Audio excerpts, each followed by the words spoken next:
Pressurization enables the passengers to fly in a pressurized cabin at altitudes where breathing is not possible.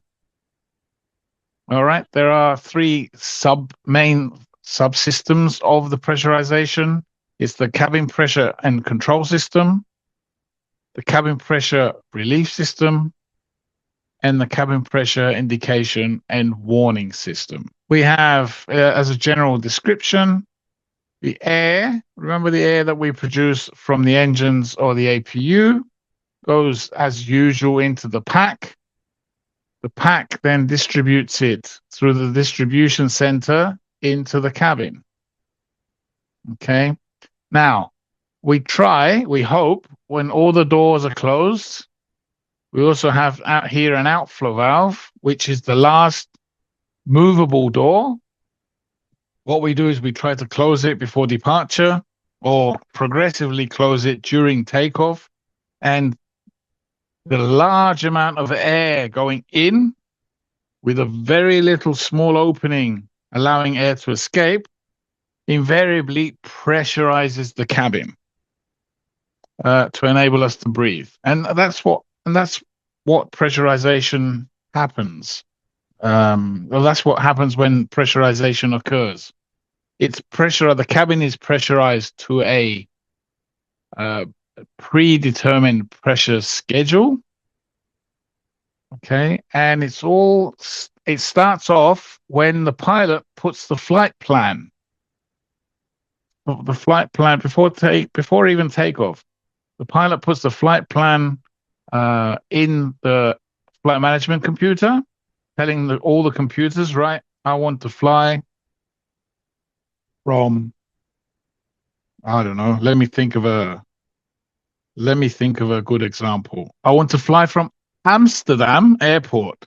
Amsterdam is at minus 40 feet below sea level. And I'm going to fly to Kathmandu, which is at 16,000 feet above sea level.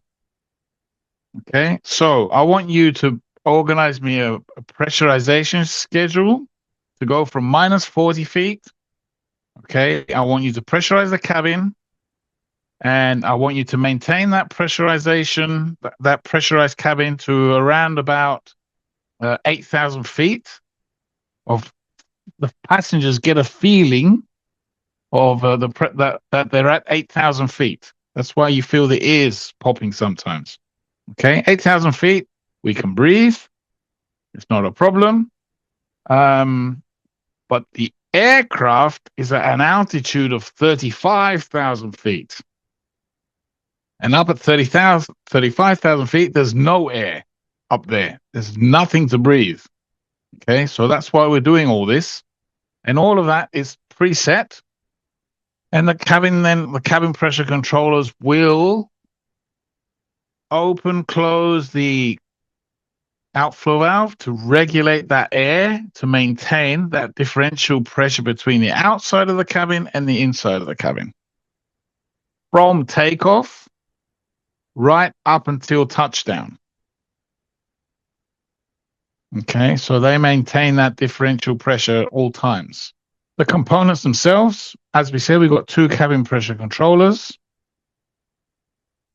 We got the controls and then the indication on P5 in the cockpit. We got some cabin altitude and warning switches. So basically they're altitude aneroid switches, which will trigger at a certain altitude. We got a positive pressure relief valves to relieve any positive pressure. We got the outflow valve, which is the actual door that moves, and seals together with the airframe, okay, to make it a tight sort of cylinder. And you also have a negative pressure relief valve here, which we'll talk about in a minute. This is how the cabin pressure controllers work. So we have one cabin pressure controller and another cabin pressure controller. One at a time is working. controlled by the cabin pressure selector panel here. So all the information is fed into your takeoff altitude, your landing altitude, what you're supposed to be doing. Okay, and the operating cabin pressure controller operates its electrical motor. So if number one cabin pressure controller is the operational cabin pressure controller, number one motor will be working for this outflow valve assembly to open close the outflow valve.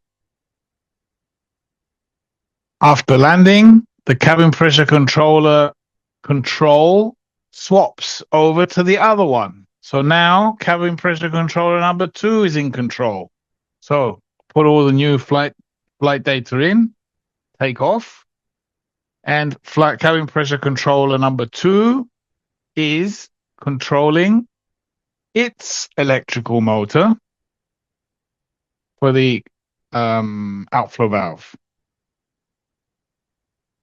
Number one is in hot standby. It's not doing anything for the whole flight. If number two fails at any time, number one and number two are talking all the time. Okay, and number two will take over number one will take over immediately if number two has a problem. So now this scenario, the cabin pressure controller number one is the one in control, and you're flying around, and suddenly it gets a defect, and number two becomes active.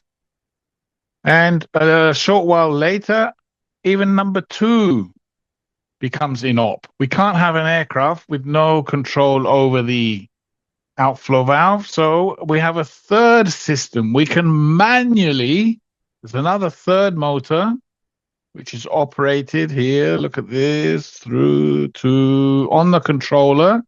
There's a manual operation of the outflow valve. So the co-pilot, because it's more his side, the pilot is the operator, of the cabin pressure controller, and they open or close the outflow valve manually in accordance with the pain in their ears, basically, and how much the cabin altitude should be adjusted accordingly. The cabin altitude is adjusted accordingly in accordance to how much or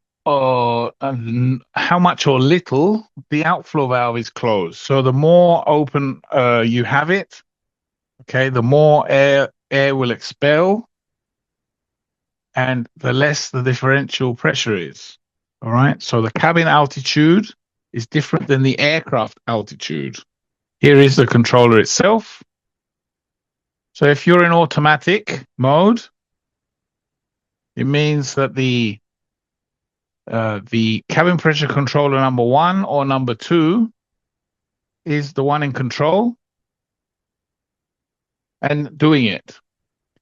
If number one or number two, it fails, then you're in manual, and you can open or close the outflow valve, and you can see its position here, open or closed. Okay, and depending on how much you open it or close it, you alter the differential pressure here. And you have an indicator here of the actual climb, the cabin rate of descent. Okay, how much the cabin altitude is climbing or descending with this one here. All right, we have 4 system lights. The auto fail means there's been a failure in the automatic system. The off schedule descent means that we've deviated from the automatic predetermined pressurization plan. Remember, we talked, there's a predetermined plan. Okay, how does that happen? The pilot was flying from, as we said, Amsterdam to Kathmandu, but he was, when he reached, I don't know what, over Turkey, they said you need to choose another airport because this airport, that airport where you're flying, is no longer available. Or just making it up. So the pilot now has to choose a new landing altitude for a new airport. So there might be an off-schedule descent because they've changed things mid-flight. Okay? Deviation to the flight plan. The alternate light will come on if the second cabin pressure control is in use now. So the first one has failed. So the green one still, green is good. The alternate means that the first in control cabin pressure controller has failed, and now the second one is in control. Okay, and the manual is telling both the pilots, okay, that mate, you're in manual now. Your hand, your thumb and finger here is the cabin pressure controller. You have to open and close the outflow valve accordingly. Okay, usually in cruise, it's not much of a problem because it's in a specific position. The vertical speed of the cabin is pretty much constant. It only gets hairy when they're descending. When they're descending, because that's when the aircraft altitude is decreasing, and therefore the cabin aircraft altitude has to also decrease, but within a certain ratio. Okay, and that's when it gets a bit tricky, and that's when your ears might hurt, and that's the pilot's cue actually on how to do it, how to monitor it.